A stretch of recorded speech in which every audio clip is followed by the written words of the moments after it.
চাওক গাইছ,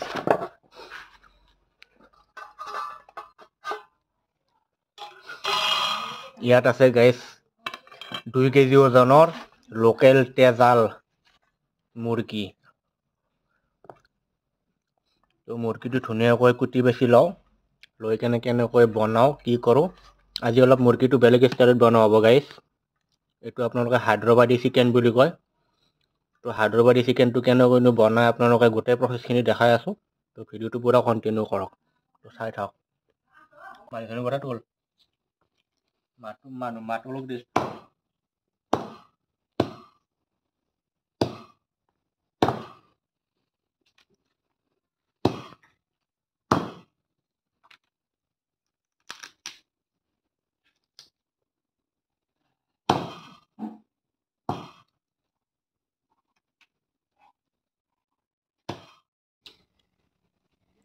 তো গাইছ, এই আমাৰ মাংসখিনি পূৰা কটা বচা হৈ গ'ল।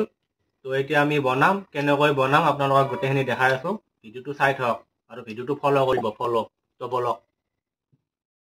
তো গাইছ, আমাৰ চৌকা ৰেডি। ইফালে কেৰাহী বহাই দিছোঁ। কেৰাহীখন গৰম হোৱাৰ লগে লগে আমি অকণ ইয়াত তেল ঢালি দিছোঁ, আৰু তেলখিনি গৰম হোৱালৈকে আপোনালোকে অলপ অপেক্ষা কৰিব। আৰু তেলখিনি গৰম হৈ গৈছে, ইয়াত আমি ডালচেনি, লং, ইলাচি এইবিলাক অলপ সুগন্ধিৰ কাৰণে দি দিছোঁ। এইখিনি আপোনালোকে অলপ গৰম হোৱালৈকে ৰখিব লাগিব, আৰু তাৰপিছত কি কৰোঁ আপোনালোকে চাই থাকক। তো গাইজ, ডালচেনিখিনি গৰম হৈ গৈছে। ইয়াত আমি এতিয়া পেষ্ট ঢালি দিছোঁ। পেষ্টখিনি আপোনালোকে অলপ সৰহকৈ দিব, যাতে অকণ গ্ৰেভিটো ভাল হয়। আৰু পেষ্টখিনি এনেকৈ অলপ লাৰি ৰঙচুৱা কৰি ল'ব। তো চাই থাকক পুৰা ভিডিঅ'টি, আৰু ভিডিঅ'টি যদি ভাল লাগে লাষ্টলৈকে চাব, ভিডিঅ'টো স্কিপ নকৰিব। এতিয়া পেষ্টখিনি অলপমান গৰম হোৱাৰ পিছত ৰঙচুৱা কৰি লৈছোঁ এনেকৈ। তাৰপিছত আমি তেজপাত দিছোঁ।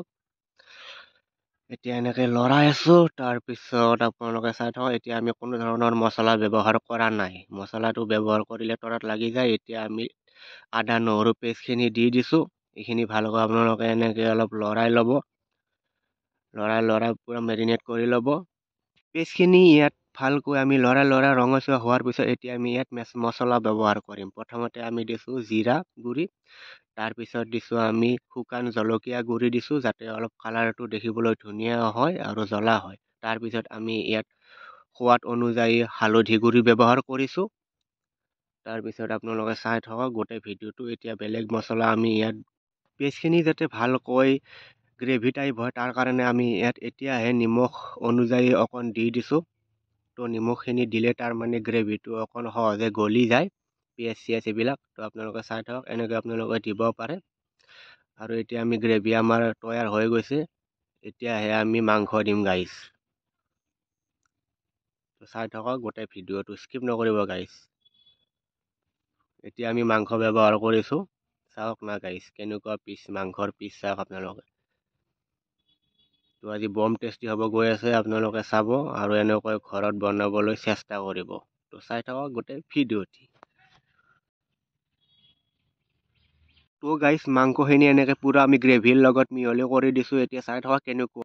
তো সেই গাইছ, চাওক না মাংসৰ কেনেকুৱা এটা কালাৰ হৈ গৈছে মাংসৰ। চাওক না কেনেকুৱা কালাৰ বনাই পেলাইছোঁ মাংসৰ। ইয়াত এতিয়া আমি পানী দিছোঁ, কাৰণ মাংসৰ পানীটো শুকাই গৈছে, তলিত অকণ লাগু হৈ গৈছে। তো এতিয়া আমি অকল পানী ব্যৱহাৰ কৰিছোঁ। অকণ পানী দি লৰাই থাকিব, বেছি পানী নিদিব, নহ'লে গ্ৰেভিটো পানী হৈ যাব। তো চাই থাকক, চাওক না গাইছ, মাংসৰ কেনেকুৱা এটা কালাৰ হৈ গৈছে।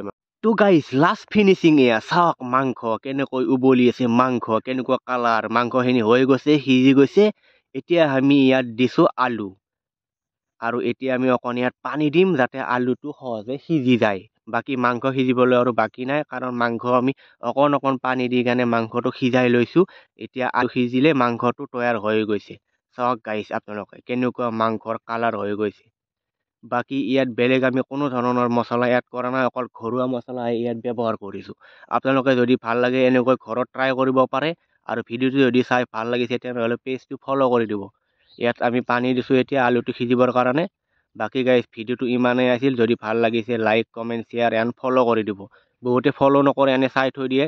আৰু আগলৈ ভিডিঅ' আমি বনাবলৈ চেষ্টা কৰিম ভাল।